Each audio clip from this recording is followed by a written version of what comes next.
नमस्कार दोस्तों, मेरा नाम है विशाल और आप सबका स्वागत है स्टॉक बॉक्स के business finance and stock market analysis में। यहाँ पर हम डिस्कस करने वाले हैं दुनिया भर के सारे इवेंट्स जो आपको पता होने चाहिए। सबसे पहले दूसरा, आपको इवैल्यूएट करना आना चाहिए कि इन सारे इवेंट से मेरे पॉकेट पर क्या असर पड़ता है। तो हमारा फोकस होगा फाइनेंस, दुनिया भर में होने वाली सारे इवेंट्स, चाहे वो वॉर हो, चाहे टेरिफ वॉर्स हो, चाहे कोई इकोनॉमिक पॉलिसी हो या कोई इवेंट हो या अकरेंस हो, वो हमें फाइनेंशियली कैसे इंपैक्ट कर सकती है। हमारा गोल होगा इस वीडियो में ये इवैल्यूएट करना। तो आपको मेरा ओपिनियन कॉपी नहीं करना है, आपको सीखना है कि ओपिनियंस को फॉर्म कैसे करना है, किस तरीके से चीजें कनेक्टेड हैं ग्लोबली।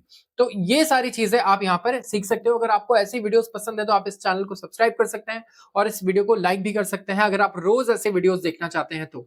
शुरुआत करूंगा मैं आज के सबसे पहले आर्टिकल से और यह है आईटी के बारे में, इंफॉर्मेशन टेक्नोलॉजी। मैं बताऊं, इंडिया के एक्सपोर्ट्स अगर आप देखोगे तो काफी बड़ा एक्सपोर्ट आईटी सर्विसेज का होता है। इन्फोसिस, टीसीएस, विप्रो, एचसीएल, ये टेक महिंद्रा, आप देखिए one of the biggest IT companies है हमारी, ब्लू चिप आईटी कंपनीज इन्हें हम बोलते हैं, जो one of the best companies है, सबसे ज्यादा वैल्यूएशन भी है और रेवेन्यू भी है इनका। अब आईटी का जो स्लाइस है ना निफ्टी 50 में, वो गिर के 17 साल के लो पर आ चुका है जी। तो इसका मतलब क्या है, अब मैं देखिए बता देता हूं जो स्टॉक मार्केट से रिलेटेड लोग नहीं है उन्हें भी, कि स्टॉक मार्केट में निफ्टी और सेंसेक्स होता है, ये आपको पता होगा। ये एक बेंचमार्क है। अगर मैं पूछूं आपसे कि भाई स्टॉक मार्केट आज ऊपर गया है या नीचे गया है, तो आप निफ्टी और सेंसेक्स को देख करके बताओगे। तो निफ्टी और सेंसेक्स जो इंडेक्स है, आप ऐसा सोचिए कि जैसे हमारी पांचों उंगलियां बराबर नहीं होती है, वैसे सेक्टर्स सारे बराबर नहीं है इकोनॉमी में।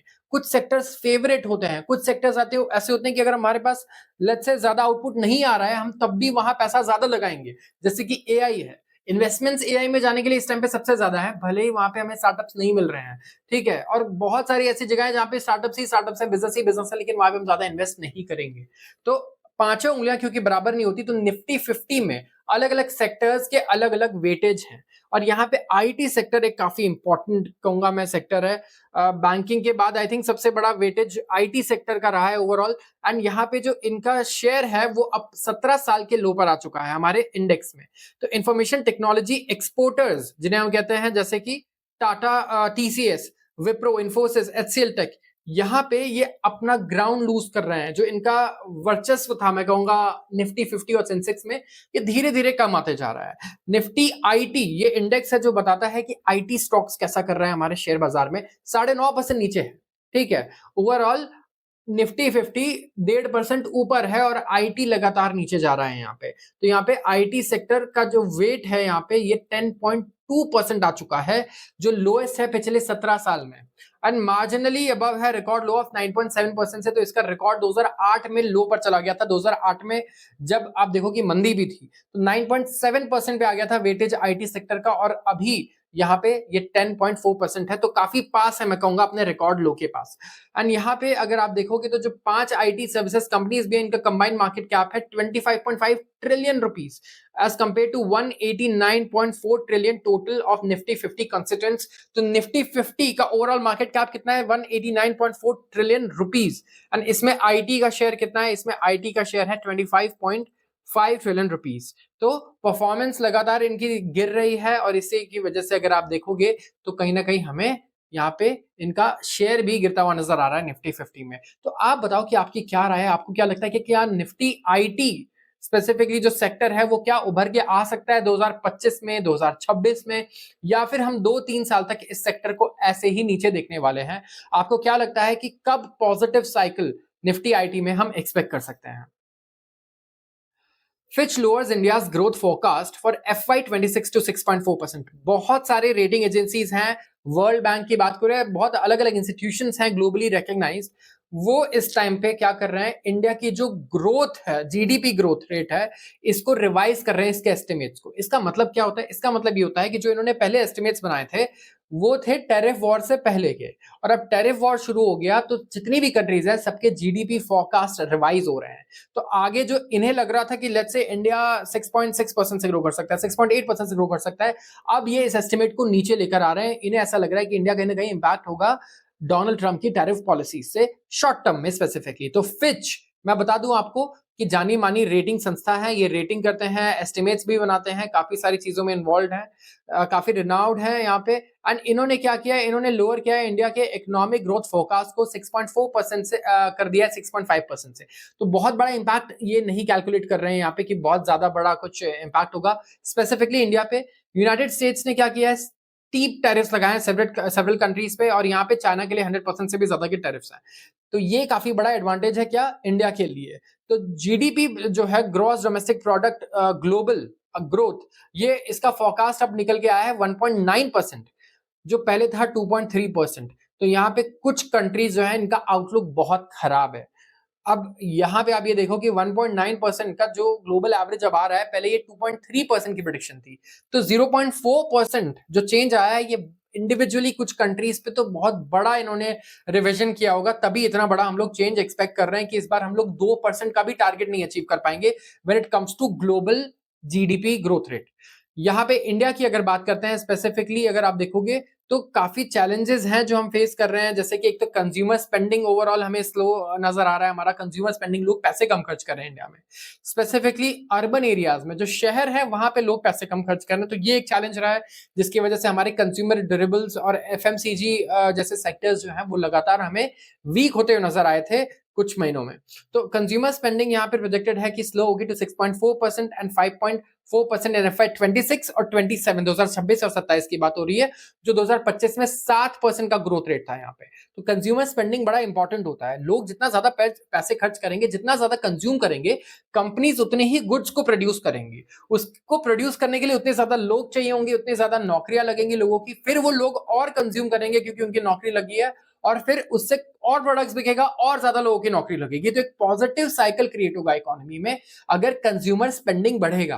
तो मैं ये बता दूं कि टैरिफ वॉर आ जाए, कुछ भी हो जाए, अगर हमारा कंज्यूमर स्पेंडिंग स्ट्रांग है, बढ़िया है ना, तो हम कहीं से भी बच सकते हैं। बट ये एक चैलेंज है इंडिया के लिए, मुझे लगता है कि किसी तरीके से कंज्यूमर स्पेंडिंग हमारा इंक्रीज हो। रिटेल इन्फ्लेशन भी नॉर्मल हो चुका है, इन्फ्लेशन की भी कोई चिंता नहीं है, कोई चर्चा में नहीं है, 3.3% पे आ चुका है मार्च में। तो ये बहुत बड़ा चैलेंज हमारे लिए नहीं रहने वाला है।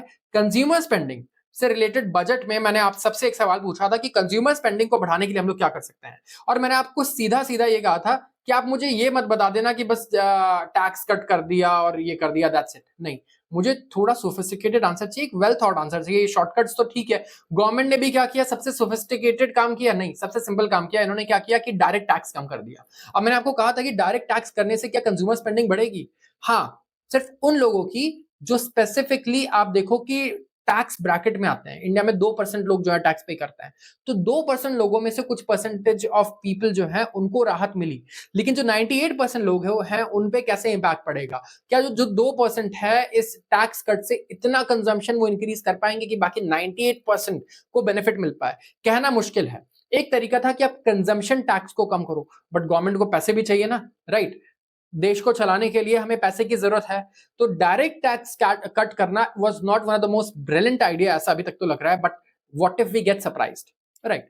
तो मेरा आपसे सवाल यही है आज भी, जो मैंने बजट में पूछा था, मेरे पास भी इसके कोई बहुत अच्छे आंसर्स नहीं है, क्या आपके पास है? कि डायरेक्ट टैक्स कट करके सिर्फ 2% लोगों को आप डायरेक्ट बेनिफिट दे रहे हो, लेकिन क्या ऐसा कोई तरीका है, पॉलिसी है, जिससे हम अगले 5 सालों में हमारे कंजम्पशन को बूस्ट कर पाए, और हम ये एस्टिमेट कर पाए गारंटी के साथ कि नहीं, दिस इज श्योर शॉट कि अगर हम ये स्टेप्स लेते हैं तो हमारा कंजम्पशन बूस्ट जरूर होगा। ठीक है, तो let's see if I can get any good ideas. अब बात करूंगा मैं यूएस की। इस टाइम पे मुझे लगता है जितने भी लोग टीवी देखते हैं घर में या सीरियल्स देखते हैं, आपको जरूरत नहीं है, मैं कह रहा हूं बिग बॉस देखने की तो बिल्कुल जरूरत नहीं है लोगों को। आप सिर्फ डोनाल्ड ट्रंप के वीडियोस देखो इस टाइम पे, किससे ये पंगे नहीं ले रहे हैं। सिर्फ देश में नहीं, विदेश में हर जगह पंगे इन्होंने ले रखे हैं। अब देखो इन्होंने क्या किया है, फेड अप, टाइटल कह रहा है इस आर्टिकल का, fed up Powell's termination can't come fast enough, और ये कह रहे हैं डोनाल्ड ट्रंप। तो यूएस यहाँ पे रिच हो रहा है टेरिफ्स की वजह से, इनका ये कहना है। काफी अच्छा कॉन्फिडेंस देखो डोनाल्ड ट्रंप से। मैं एक चीज बोरो करना चाहता हूं, और वो है कॉन्फिडेंस। चाहे मैं गलत बोलूं या सही, लेकिन जो मेरा कॉन्फिडेंस है और जो मेरे एक्सप्रेशंस हैं वो बिल्कुल सेम रहे अगर, तो मुझे लगता है कि मैं गलत बोल के भी कई बार बच जाऊंगा। ये आप भी सीख सकते हो डोनाल्ड ट्रंप से। तो डोनाल्ड ट्रंप ने स्लैम किया है फेडरल रिजर्व, मतलब सेंट्रल बैंक का जो चेयरमैन है वहां पे, जेरोम पॉवेल नाम है उनका, और उसे स्लैम किया है किसने? डोनाल्ड ट्रंप में। तो कई कंट्रीज में आप देखोगे सेंट्रल बैंक और सरकार के बीच में ना हमेशा कॉन्फ्लिक्ट्स आते रहते हैं, क्योंकि सेंट्रल बैंक कुछ और करना चाहता है, सरकार चाहती है कि ये कुछ और करे।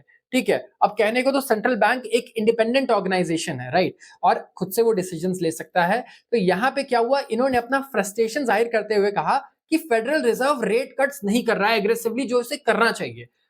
तो यहां पे इन्होंने हिंट किया कि मौका मिले तो ये जेरोम पॉवेल को मैं तुरंत निकाल दूं, फायर कर दूं इनके जॉब से, जिनका टर्म अभी एक्सपायर नहीं होने वाला अगले साल तक। तो डोनाल्ड ट्रंप बड़े फ्रस्ट्रेटेड है इस टाइम पे, और ये चाहते हैं कि जेरोम पॉवेल जल्द से जल्द रेट को कट कर दें। अगर वो रेट कट करेंगे तो एक्सपेक्टेशंस ये है डोनाल्ड ट्रंप की कि यूएस में एक तो बॉन्ड यील्ड जो है वो नीचे आ जाएगा, दूसरा यहाँ पे कंजम्पशन जो है वो इंक्रीज होगा। ठीक है, तो डोनाल्ड ट्रंप यहाँ पे अगर आप देखोगे तो ये रिएक्शंस आए जब जेरोम पॉवेल ने अभी स्पीच दिया कि जो ट्रंप का ब्रॉड बेस्ड टैरिफ है ना, इसकी वजह से फेडरल रिजर्व बड़ा कंफ्यूज हो गया है और ये डिसाइड नहीं कर पा रहा है कि टैरिफ को कट किया जाए कि नहीं किया जाए। अगर मान लो मैं इंटरेस्ट रेट घटा देता हूं, उससे कंजम्पशन बूस्ट होता है, राइट, लेकिन प्रॉब्लम क्या है, टेरिफ्स लगने की वजह से जेरोम पॉवेल एक्सपेक्ट कर रहे हैं कि हम बहुत सारा इन्फ्लेशन इंपोर्ट करने वाले हैं, मतलब इन्फ्लेशन बहुत ज्यादा बढ़ने वाला है, क्योंकि 100% आप टैरिफ लगाओगे तो चीजें भी 100% महंगी हो जाएंगी। तो यहाँ पे रिसेशन भी आ सकता है, रिसेशन आया तो इंटरेस्ट रेट को ही घटाएंगे, लेकिन अगर रिसेशन नहीं आता है और खाली एकदम से महंगाई बढ़ जाती है तो ये क्या मतलब, इन्हें भी कोई क्लैरिटी नहीं है कि यहाँ पे क्या करना चाहिए, क्या सही कदम होंगे, राइट। तो मेरा सवाल यह है कि अगर आपकी इकोनॉमी में रिसेशन आ रहा है और साथ में इन्फ्लेशन भी बढ़ रहा है, तो इस सिचुएशन को क्या कहते हैं और इसको आप फिक्स कैसे करोगे इस टाइप के सिचुएशन को, जब आपकी इकोनॉमी में अनएम्प्लॉयमेंट बढ़ रहा है, रिसेशन भी बढ़ रहा है और साथ में इन्फ्लेशन भी बढ़ रहा है। अब आप चेयरमैन हो एक दिन के लिए, तो आप क्या डिसीजंस लोगे और इसके लिए एक टर्म हम लोग यूज करते हैं, वो क्या है, आप इसका जवाब दीजिए कमेंट सेक्शन में।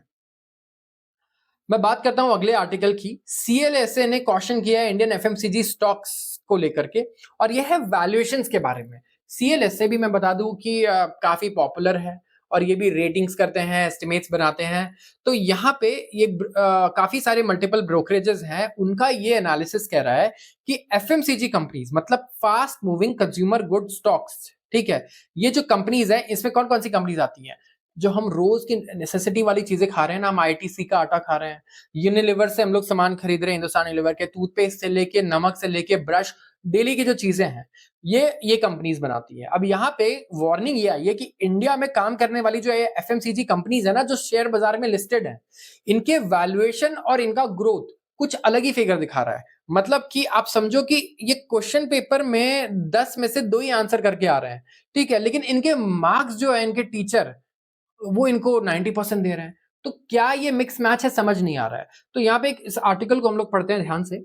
सीएलएसए ने कहा है कि इंडिया की जो fast moving consumer goods companies हैं ये बहुत महंगी हो गई हैं पूरी दुनिया की, अगर आप एफएमसीजी कंपनीज को कंपेयर करो उनसे। जी, तो इन्होंने कंपैरिजन करके बताया है, कोई भी चीज महंगी या सस्ती है हम कंपेयर करके बोलते हैं, हमेशा आपको याद रखना है। विदाउट कंपैरिजन कुछ भी महंगा नहीं और कुछ भी सस्ता नहीं है, अगर हमारे पास बेंचमार्क नहीं है कंपेयर करने के लिए।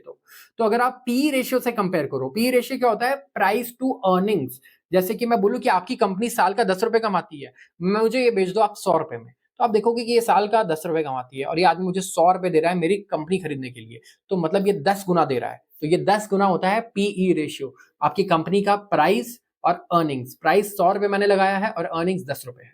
तो ब्रोकरेज जो है ये कॉशियस है हिंदुस्तान यूनिलीवर पर, मारिको पर, और डाउनग्रेड भी कर दिया इन्होंने गोदरेज कंज्यूमर की रेटिंग की, ये अंडर परफॉर्म करने वाले हैं। एफएमसीजी के स्टॉक्स लगातार बढ़ रहा है, मैंने लिटरली मारिको को शायद 580 590 देखा था 2 महीने पहले और अभी ये 715 720 चल रहा है। तो जो तेजी आई है इसमें मुझे लग रहा है कि इन्वेस्टर्स बिल्कुल भी ब्रोकरेजेस को सुनने के तैयार नहीं है, ठीक है। और इनका कहना है कि हम बहुत कॉशियस हैं एफएमसीजी के वैल्यूएशंस को लेकर के इन इंडिया, स्पेसिफिकली होम और पर्सनल केयर कंपनीज के लिए। हमें लगता है कि यहाँ पे रिस्क जो है टू मार्जिन रिटर्न्स ये फैक्टर इन कर ही नहीं रहा है कोई, ड्यू टू इंक्रीजिंग कंपटीशन। और जो एस्टिमेटेड पी रेशियोज है हमारी कंट्री के टॉप 6 एफएमसीजी कंपनीज के, जिसमें ये इंक्लूड कर रहे हैं Hindustan Unilever, Marico, Godrej consumer, Dabur, Britannia and Tata consumer, ये इनके जो एवरेज है फॉर 5 10 15 एंड 20 इयर्स इनसे ऊपर चल रहा है। तो मतलब इनके वैल्यूएशन का अगर आप एवरेज लोगे 20 साल का, 15 साल का, 10 साल का, 5 साल का, सारे एवरेजेस से ऊपर चल रहा है इस टाइम पे। तो ये डिटैच हो चुका है, ठीक है, इनका ग्रोथ कुछ अलग है। ये क्वेश्चन 2 ही कर रहे हैं 10 में से, इनको मार्क्स मिल रहे हैं 90% 95%, ये पता नहीं कैसे। तो ये कैसे हो रहा है, इनके स्टॉक्स क्यों बढ़ रहे हैं? देखिए, सबसे पहले अगर आप ये जानना चाहते हो ना कि स्टॉक्स बहुत ही शॉर्ट टर्म में कैसा परफॉर्म करने वाले हैं, तो वहां आपको पढ़ना होगा मैडनेस को, आपको मैडनेस को स्टडी करना है, आपको वैल्यूएशंस और फंडामेंटल्स को स्टडी नहीं करना है। तो एक ट्रेडर ट्रेडर क्या स्टडी करता है, वो स्टडी करता है द मैडनेस ऑफ पीपल जिसे हम कहते हैं। और एक लॉन्ग टर्म इन्वेस्टर्स जो है वो लॉजिकल चीजें देखता है, वो लॉन्ग टर्म में, क्योंकि मार्केट्स बड़े लॉजिकल हैं, ठीक है, ब्रूटल है, लॉजिकल है, लेकिन शॉर्ट टर्म में इट्स प्योर मैडनेस। हो सकता है आपके स्टॉक की वैल्यू 2 रुपए भी ना हो और वो 2,000 पे ट्रेड कर सकता है, विच इज पॉसिबल, राइट। तो यहाँ पे इनका ये कहना है कि ऐसा सिनेरियो में देखने को मिल रहा है एफएमसीजी में, जहां पे मल्टीपल्स काफी ज्यादा है। अब या तो इन्वेस्टर्स एक्सपेक्ट कर रहे हैं कि एफएमसीजी में कुछ अलग ही ग्रोथ आने वाली है इस बार, इंडिया का कंजम्पशन जो है 6.5% से 8%, 9% होने वाला है, कुछ ऐसा है। या फिर इन्फ्लेशन इतना गिरने वाला है कि जम करके प्रॉफिट कमाएंगे, भले ही ग्रोथ ना हो, इनके रॉ मटेरियल कॉस्ट बिल्कुल नीचे आने वाले हैं। अब ये हमें नहीं पता कि इन्फ्लेशन किस हिसाब से इनका वैल्यूएशन कैलकुलेट कर रहे हैं, बट ब्रोकरेजेस यहाँ पे जो है काफी, मैं कहूंगा, होमोजेनियस ओपिनियन यहाँ पे दे रहे हैं। तो एफएमसीजी इंडेक्स जो है निफ्टी का, इसने 88% का रिटर्न दिया है पिछले 5 साल में। 5 साल में 88% का return is not bad, it's actually good. लेकिन निफ्टी 157% बढ़ चुका है, तो निफ्टी को, बेंचमार्क को भी एफएमसीजी बीट नहीं कर पा रहा है। आप ये सोचो, विच इज, मतलब मैं क्या बोलूं कि एक इंडेक्स फंड में अगर आप पैसा डाल दोगे और एफएमसीजी कंपनी से पैसा डालोगे, तो निफ्टी का इंडेक्स फंड आपको ज्यादा रिटर्न दे रहा है। एंड यहाँ पे ग्रोथ काफी डीएक्सलरेट हुआ है, एंड यहाँ पे काफी डिस्ट्रप्शंस भी हैं, ये कहना है ब्रोकरेजेस का। अब मैं बात करता हूं एक और सेक्टर की, क्योंकि मैंने कहा था पांचों उंगलियां बराबर नहीं होती, तो सारे सेक्टर्स इक्वल नहीं है इकोनॉमी में। कुछ सेक्टर्स जो हैं वो फेवरेट्स हैं, कुछ सेक्टर बहुत अच्छा करने वाले हैं और अच्छा नहीं करेंगे तब भी पैसा इनमें आएगा, मैंने आपको अभी बताया। और कुछ सेक्टर्स बहुत अच्छा करेंगे, पैसा कमाएंगे, फिर भी उनमें आपको पैसा जाता हुआ नजर नहीं आएगा। तो यहाँ पे गारमेंट और टॉय कंपनीज की मैं बात कर रहा हूँ, फुल थ्रॉटल पे चल रहे हैं ये। अब यहाँ पे देखो कि गारमेंट्स में किसका नाम आता है, चाइना, वियतनाम, या फिर बांग्लादेश है हमारे पास, राइट। मतलब साउथ एशियन कंट्रीज हैं जितनी भी हैं, काफी compete करती हैं इंडिया से, काफी अच्छी तरीके से compete करती हैं यहाँ पे। और टॉय मैन्युफैक्चरिंग, जो टॉय एक्सपोर्ट्स हैं, वो चाइना से जाते हैं यूएस को। चाइना पे तो 250% तक के टैरिफ्स लग चुके हैं। तो इनके जो टेक्सटाइल का मार्केट है और जो टॉयज का मार्केट है, इंडिया के पास सबसे बड़ी अपॉर्चुनिटी है कि वो इंडिया में हम लेकर आए। लेकिन इंडिया में, अब ये देखो, इंडिया में कुछ कंपनीज क्या कर रही होंगी, आपको टॉय बेचती हैं वो, ठीक है, अच्छी एक्सपेंसिव ब्रांडिंग करके बेचती हैं, लेकिन सारा माल वो चाइना से लेकर आते हैं, आपको रीब्रांड करके बेच देते हैं, शॉर्टकट करके। तो ये बिजनेस जो है, ये ट्रेडिंग बिजनेसेस है, ये टॉयज का ट्रेडिंग बिजनेस करते हैं, ये मैन्युफैक्चरिंग नहीं करते हैं। लेकिन जो आदमी मेहनत करके इंडिया में बड़ी मुश्किल से प्लान सेटअप किया होगा, जिसने मैन्युफैक्चरिंग कर रहा होगा, असली अपॉर्चुनिटी उसके पास है। तो अब मेहनत का फल जो है उसे मिलने वाला है, मैं ये कहूंगा। यहाँ पे स्टीप टैरिफ्स लगे हैं, ठीक है, यूएस ने चाइनीज इंपोर्ट्स पर इतना टैरिफ लगा दिया कि 250% का टैरिफ है इन पर। तो यहाँ पे बहुत बड़ा अपॉर्चुनिटी है इंडियन गारमेंट मैन्युफैक्चरर्स के पास, वो लोग नहीं जो चाइना के से ला करके रीब्रांड कर रहे हैं, और टॉय एक्सपोर्टर्स के पास जो ऑपरेशंस इस टाइम पे फुल कैपेसिटी पे रन कर रहे हैं। तो इनकी जो कंपनी है 100% कैपेसिटी पे चल रही है, मतलब डे और नाइट शिफ्ट चल रहे हैं इनके इस टाइम पे, आप ये सोचो। और इतनी इंक्वायरीज आई हैं अमेरिकन बायर्स की, जो अपने इंपोर्ट्स को डाइवर्सिफाई करना चाहते हैं। टेक्सटाइल और टॉय इंपोर्टर्स जो है, एक्सपोर्टर्स, ये प्लान कर रहे हैं कि रैंप अप करेंगे अपने कैपेसिटी यूटिलाइजेशन को 90 to 95%, जो अभी 70% चल रही है। एंड अप्रैल से सितंबर अगर आप देखोगे ना, तो बड़ा लीन पीरियड होता है एमएसएमई के लिए, मतलब माइक्रो स्मॉल मीडियम एंटरप्राइजेस के लिए, स्पेसिफिकली जो अपैरल एक्सपोर्टर्स हैं, ठीक है, क्योंकि ये समर गारमेंट्स वगैरह यूजुअली एक्सपोर्ट करते हैं। लेकिन इस बार क्योंकि चाइना पर टैरिफ ज्यादा है काफी, तो यहाँ पे इंडियन बिजनेसेस के पास अपॉर्चुनिटी है कि चाइना से जो ऑर्डर्स थे वो इंडिया में शिफ्ट होंगे, और इंडिया इस बार कंप्लीट करने वाला है यूएस बायर्स के डिमांड्स को। तो बहुत बढ़िया यहाँ पे अपॉर्चुनिटी है उसके लिए जो यहाँ पे मैन्युफैक्चरिंग करता है, ना कि उसके लिए जो ट्रेडिंग करता है और बाहर से सामान लाकर बेचता है। तो एक इवॉल्विंग सिचुएशन है। चाइनीज फर्म्स जो है, इन्होंने बहुत मजबूत पकड़ बनाई हुई है। Global supply chain Chinese firms का इतना स्ट्रांग है, इसके अलावा इतना डीप मार्केट पेनिट्रेशन है यूएस में, कि इंडिया के लिए ईजी नहीं होने वाला ये। लेकिन इसी तरीके से अगर टेरिफ वॉर्स और चलते रहे, वॉर आगे खिंचता रहा, थोड़ा प्रोलॉन्ग होता रहा, तो Indian companies I think finally accustom कर पाएंगे अपने आप को, ये भी अपना जो सप्लाई चेन है उसको पेनिट्रेट कर पाएगी यूएस मार्केट्स में एंड ग्लोबल मार्केट्स में। तो इंडिया का जो रेडीमेड गारमेंट एक्सपोर्ट है, अप्रैल टू जनवरी अगर आप देखोगे, ये था 14.45 बिलियन, एंड जो टॉय एक्सपोर्ट्स थे वो थे $497 मिलियन। तो ये अभी बहुत कम है। This is drop in the ocean, मैं कहूंगा, जितना बड़ा टॉय मार्केट है यूएस का। तो let's wait and watch, and I expect कि आप में से कुछ लोग रिसर्च करेंगे कि कौन सी ऐसी गारमेंट्स कंपनी और टॉय मैन्युफैक्चरिंग कंपनीज है जो इंडियन है, इंडिया में ही मैन्युफैक्चरिंग करती है कोर, एंड एक्सपोर्ट करने का भी दम रखती है यूएस में। जरूर आइडेंटिफाई करने की कोशिश कीजिएगा ऐसी कंपनीज को। Tariff trough tackled. Dalal Street indices surge nearly 2%, erasing years losses and foreigners return. Indian share market में इस टाइम पे गजब की तेजी देखने को मिली हमें। पिछले 4 ट्रेडिंग सेशन में आई थिंक निफ्टी 1500 पॉइंट ऊपर जा चुका है। ठीक है, तो धमाकेदार मूवमेंट आई है। टेरिफ में जितना डर था जो था सब कुछ बड़ा ठंडा सा पड़ गया, और इस साल निफ्टी जितना भी नेगेटिव गया वो पूरा रिकवर कर चुका है। यस, जितना भी हमने लूज किया था इस साल हम पूरा रिकवर कर चुके हैं। तो अब देखो रिकवरी कितनी तेजी से आती है। अब लोगों की साइकोलॉजी क्या है कि नहीं नहीं मार्केट नीचे जा रहा है, अभी पैसा नहीं लगाएंगे। अब क्या है, मार्केट अब तो रिकवर कर गया, हमने पैसा नहीं लगाया, अब तो बहुत ऊपर आ गया है। अब जब 26-27 हजार चला जाएगा तो फिर वहां पे वो दोबारा इन्वेस्टमेंट करने लगेंगे, एसआईपी करने लगेंगे, कुछ लोग लोन लेके पैसा डाल देंगे। तो मैं ये कहता हूँ कि this is a game of psychology. आपका एनालिसिस कुछ भी हो, इट डजंट मैटर। हर आदमी ने ऐसे कोई ने स्टॉक निकाले होंगे जो 10 से 10,000 रुपए हो गए, लेकिन उन्होंने ना तो उसे परचेज किया तो 10 से 12 रुपए पे ही बेच दिया, राइट। तो साइकोलॉजी बहुत ज्यादा मैटर करती है, डिसिप्लिन बहुत ज्यादा मैटर करता है, जो बहुत ज्यादा रेयर है, इंटेलिजेंस से भी ज्यादा रेयर है। तो इंडिया का जो स्टॉक बेंचमार्क है यहाँ पे 2% की हमें तेजी नजर आई। थर्सडे को यहाँ पे डोनाल्ड ट्रंप के जो टैरिफ फ्लिप-फ्लॉप्स रहे हैं इस टाइम पे, इसकी वजह से कई लोगों ने अब क्या किया है, जो बेरिश बेट्स थे ना इनके कि यार आगे बेकार होने वाला ही हो रहा है, इसको थोड़ा सा कट कर दिया है, थोड़ा सा वो पीछे आ गए हैं, बैकफुट पे आ गए हैं। एंड निफ्टी 400 पॉइंट 414 पॉइंट्स ऊपर था, 1.8% ऊपर था, और क्लोज हुआ है 23,851 पर, राइट। एंड ये one of the best week रहा है अगर आप देखोगे सिंस फरवरी 2021।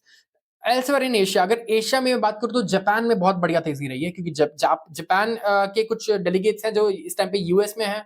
डोनाल्ड ट्रंप के साथ उन्होंने मीटिंग की, डोनाल्ड ट्रंप ने ट्वीट भी किया है काफी पॉजिटिव चीजें जापान के बारे में। तो यहाँ पे वहां के मार्केट्स भी 1.4% ऊपर है, हांगकांग 1.6% ऊपर है, साउथ कोरिया ने रीगेन किया है 0.9%, एंड ताइवान यहाँ पे 0.7% नीचे है। यूएस मार्केट्स भी मिक्स रहे हैं। तो ट्रंप ने क्रिटिसाइज किया यूएस फेडरल रिजर्व को, सबसे पहले तो जेरोम पोवेल को, और कहा कि इनको तो जॉब से निकाल देना चाहिए for not cutting interest rate sooner. कभी इंडिया में सुना है आपने ऐसा बोलते हुए हमारे प्राइम मिनिस्टर को? नहीं सुना होगा। तो यूएस में काफी ब्लंट है सब लोग एक दूसरे से, आई थिंक बिल्कुल। डोनाल्ड ट्रंप आई थिंक या फिर एक्सेप्शन होंगे, मुझे लगता है मे बी वहां का कल्चर ऐसा ना हो, बट हम ऐसी चीजें यूजुअली इंडिया में आपको नहीं सुनने को मिलेंगी। तो आज के लिए बस इतना ही। अगर आपको वीडियो पसंद आई हो तो जरूर इसे लाइक करें, चैनल को सब्सक्राइब कर लें अगर आप रोज ऐसे वीडियोस को देखना चाहते हैं। तो आप सबका बहुत बहुत धन्यवाद। और जो भी मैंने क्वेश्चंस पूछे थे, आई एक्सपेक्ट कि आप कमेंट सेक्शन में इसका रिप्लाई दोगे, एंड मैं भी उस पर जरूर रिप्लाई देने की कोशिश करूंगा। Thank you.